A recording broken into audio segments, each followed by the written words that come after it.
भगवान श्री राम के बचपन की कथा। त्रेता युग का समय था। अयोध्या नगरी सूर्यवंशी राजाओं की राजधानी थी।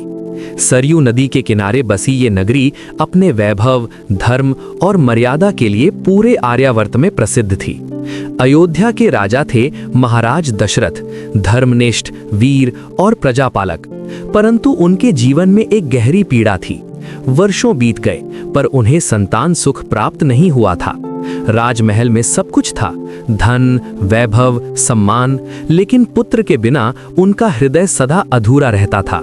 अंततः राजगुरु वशिष्ठ के परामर्श पर महाराज दशरथ ने पुत्रेष्ठी यज्ञ करने का निश्चय किया। महान ऋषि श्रृंगी मुनि को अयोध्या बुलाया गया। विधि विधान से यज्ञ आरंभ हुआ। अग्नि के बीच से एक दिव्य पुरुष प्रकट हुआ और उसने महाराज दशरथ को खीर से भरा स्वर्ण पात्र दिया। उस खीर को दशरथ ने अपनी तीनों रानियों कौशल्या, कैकई और सुमित्रा में बांट दिया। समय बीता और शुभ घड़ी आई। चैत्र मास की शुक्ल पक्ष की नवमी तिथि, पुनर्वसु नक्षत्र, कर्क लग्न, ये वही पावन समय था जब माता कौशल्या की कोख से स्वयं भगवान विष्णु ने श्री राम के रूप में अवतार लिया।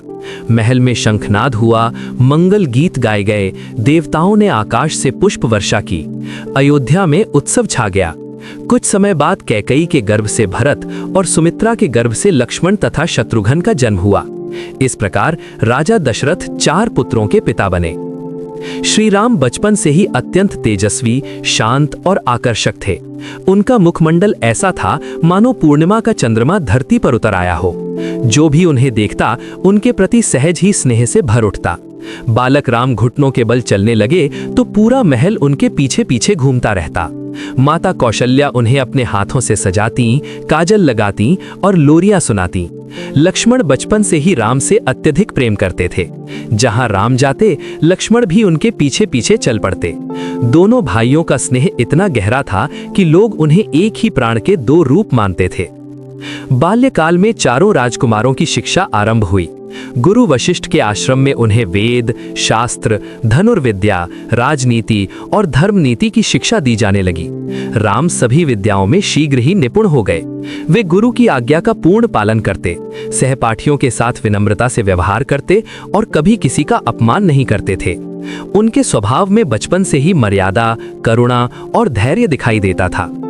जब राम थोड़े बड़े हुए तब उनका दिनचर्या अत्यंत अनुशासित हो गया। वे प्रातः ब्रह्म मुहूर्त में उठते, सरयू नदी में स्नान करते, सूर्य देव को अर्घ्य देते और फिर गुरु वशिष्ठ के पास अध्ययन के लिए पहुंच जाते। राजकुमार होते हुए भी उनमें तनिक भी अहंकार नहीं था।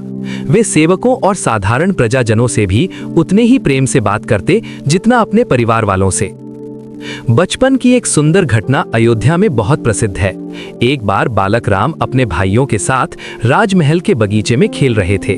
वहीं एक छोटी चिड़िया घायल अवस्था में गिर पड़ी। बाकी बालक तो खेल में व्यस्त रहे, लेकिन राम की दृष्टि तुरंत उस चिड़िया कर पड़ी। वे दौड़कर उसके पास गए, उसे धीरे से उठाया, पानी पिलाया और उसकी देखभाल की। जब वो ठीक हो गई तब उन्होंने उसे आकाश में उड़ा दिया। ये देखकर गुरु वशिष्ठ ने कहा, यही करुणा आगे चलकर राम को मर्यादा पुरुषोत्तम बनाएगी। समय बीतता गया। राम और उनके भाइयों की बाल लीलाएं अयोध्या के लोगों के लिए आनंद का स्रोत बन गई थीं। कभी वे धनुष बाण का अभ्यास करते, कभी घोड़ों की सवारी सीखते, कभी गुरु की सेवा करते। राम का व्यवहार इतना मधुर था कि महल के सेवक भी उन्हें पुत्र समान मानते थे। एक दिन महर्षि विश्वामित्र अयोध्या पधारे। उन्होंने महाराज दशरथ से यज्ञ की रक्षा के लिए राम और लक्ष्मण को मांगा। दशरथ पहले तो घबरा गए। इतने छोटे बालकों को राक्षसों से लड़ने कैसे भेज दें? परंतु गुरु वशिष्ठ के समझाने पर उन्होंने अनुमति दे दी। ये घटना राम के जीवन का पहला बड़ा मोड़ बनी। विश्वामित्र के साथ वन की यात्रा के दौरान राम ने अनेक दिव्य अस्त्र शस्त्रों का ज्ञान प्राप्त किया। मार्ग में ताड़का नामक राक्षसी का वध कर उन्होंने अपने शौर्य का पहला परिचय दिया। यज्ञ की रक्षा कर मारीच और सुबाहु जैसे राक्षसों का अंत किया। यहीं से बालक राम एक वीर योद्धा के रूप में उभरने लगे। इन्हीं दिनों मिथिला में धनुष यज्ञ का आयोजन हुआ। विश्वामित्र राम और लक्ष्मण को लेकर जनकपुरी पहुंचे। वहां माता सीता के स्वयंवर में भगवान शिव का विशाल धनुष रखा गया था। बड़े बड़े राजा उसे हिला तक न सके, परंतु बालक राम ने सहजता से उसे उठाकर प्रत्यंचा चढ़ाई और धनुष टूट गया। इस प्रकार सीता और राम का विवाह संपन्न हुआ।